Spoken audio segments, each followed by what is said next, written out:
would like to introduce 3 new initiatives from the Global North onto our stage. First off, we have Viktor Jaakkola, the head of scientific collaboration from Operaatio Arktis. Please, find yourself a seat. And then we have Mark Turner, co-founder and director of external relations from SRM 360.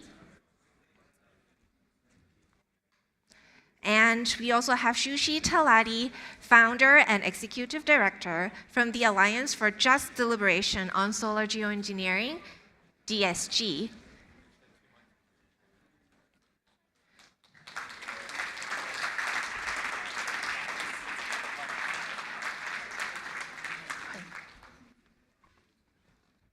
Go ahead. Will you be? Pete, will you be helping moderate or? Okay. Are you here to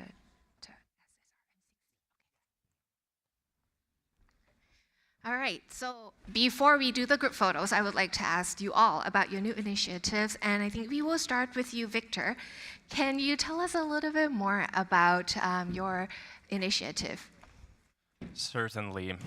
Operaatio Arktis is a climate strategy agency based in Finland.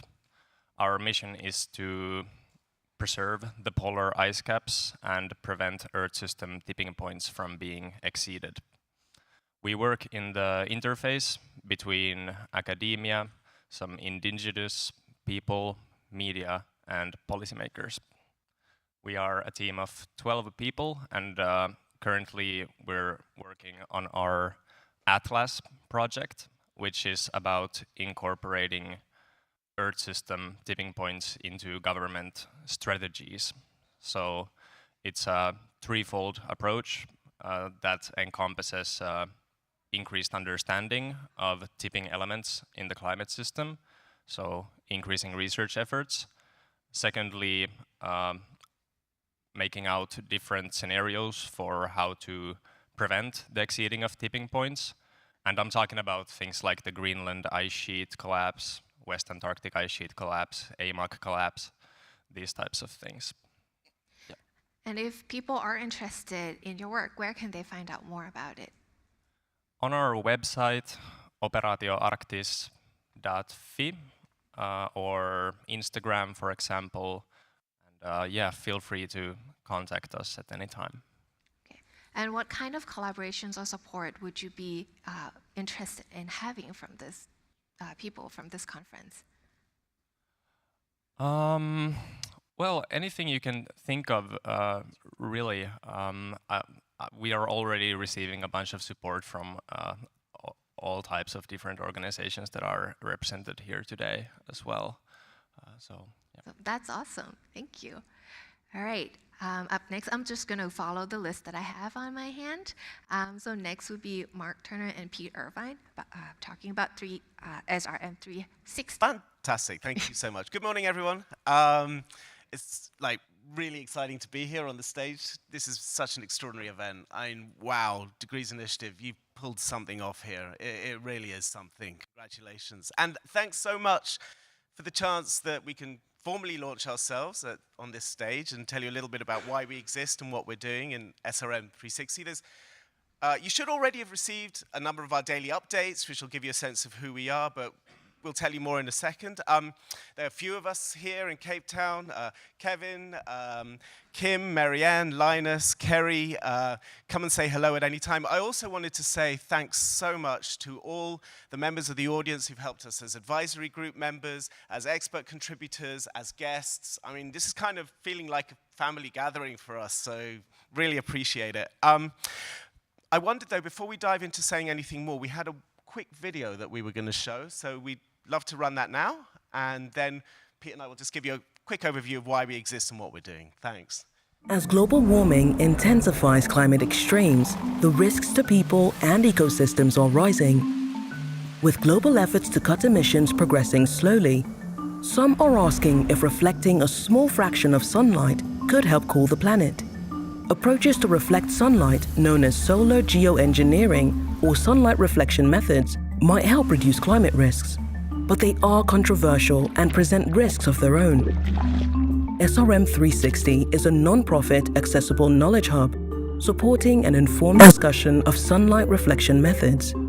We work with experts around the world to present what's known about SRM and to highlight the questions that remain.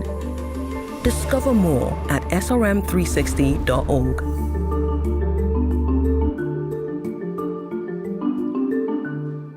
Well, there you go. So yeah, we founded SRM360 because we recognize, I think like many of you do here, that the world faces critical decisions on solar geoengineering in the coming years. And for those decisions to be good decisions, it's going to require many diverse people being involved. And those people need to be informed. And there's a bit of a gap between the literature and where public understanding is on this. So. Yeah, exactly. Many critical groups who will be involved in this discussion, NGOs, media, think tanks, funders, and so forth, they just don't have the information they need in easily to understandable forms, and critically in forms that they can share with their own audiences and that can travel and spread and inform the conversation. I guess we see ourselves a little bit as a bridge between experts and influential intermediaries that drive the conversation more widely in society. Yeah, so we've got a range of different kinds of content, some of which you've helped produce. We've got explainer articles, we've done podcasts and videos. Very excited, we've got excellent graphics produced by Marianne there at the front that you can share and reuse. And we've also added recently, that you might not have seen, some accessible guides that we think are a great entry point for people into the field. And as we're launching today, we're adding something new, which is our landscape tracking products.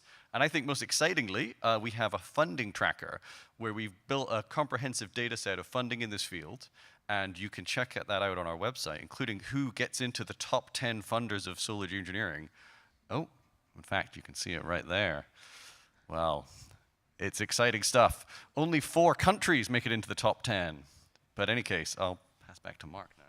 Yeah, so of course all of this information is only useful if it's being used. So another major part of what we do is outreach, and that entails making long lists and identifying people across the spectrum and reaching out and saying hi, asking them what they need, what they want to know, how we can help them reach their own audiences. And that for us is critical. We can't reach the whole world on this, but if we can work with people who have audiences, who trust them, and whom they understand, then we would hopefully have made a difference.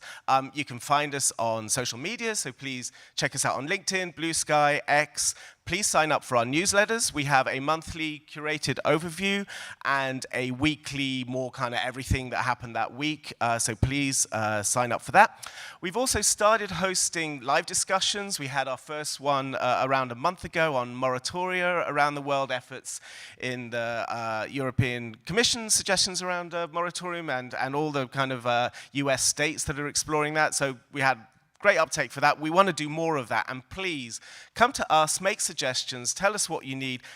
We exist to be a service provider to this community. So please tell us what we do and we can work things out. So yeah, come say hi. We'll show you how the funding tracker works and look forward to meeting more of you. Thank you. Thank you, Mark and Pete. All right, and last but not least, you have Shuchi from DSG. Shuchi, please tell us about why you started DSG and what is your mission. Thanks, Ping Ping. I founded DSG in the context of seeing a really vastly changing SRM field and trying to address the necessary governance and justice dimensions of this field. SRM really only exists in the context of its potential to limit human suffering, but it also has the potential to exacerbate it. And so in this context, it's really fundamentally a rights-based issue. We have to ask questions like how can we actually build the decision-making that works towards the public good? How do we build systems that are as least unjust as possible? How do we actualize inclusion? And so we're at this moment where we need to actually figure out what this how means. How do we actually implement the answers to these questions? And so that's what DSG does. We're working towards creating the processes that get us to those answers. And this is necessarily really slow work. You have to build trust, relationships, and capacity. You cannot skip that work. It's inherently hard, and it's inherently iterative. But ultimately, we have to build capacity in ways that are locally owned and sustained in their own right. And so, we work with local organizations and people to understand what they need, to work with them, and to build those platforms together to get there. Thank you. And can you give us more examples about the work that you do in different programs? I think a really good example is actually the work that we're doing here in South Africa. And to kind of show you kind of the process that we go through, we started with cold outreach in 2023. We reached out to a lot of people and organizations and ultimately came in person on the ground, met with 20 or 30 organizations and experts. And through this on-the-ground engagement, we found partners. We found a specific partner in the African Climate Foundation, and with them co-created a series of workshops that we implemented in 2024. And then through that workshop, where we had a representation from climate activists and civil society and academia, we found new partners. And so we actually partnered with Civicus and the Human Rights Institute of South Africa for a workshop that we did last week for Southern African countries with human rights organizations and justice organizations. And through that, we hope to find new partners to then implement work in new countries and new places. And this has been a less than 2-year arc so far. And but the work builds on itself, and it's only the first step. And we hope we take more and more steps with more and more people to catalyze capacity building and engagement in ways that are suited to the people that need that information. Thank you so much, Shuchi. And if any of you are interested in getting involved or hear more about what they are doing in their initiatives, feel free to grab them and then talk to them, right, during the break. For the interest of time, it's 10:30, so I would like to ask everybody to give a round of applause to all of our new initiatives and speakers this morning.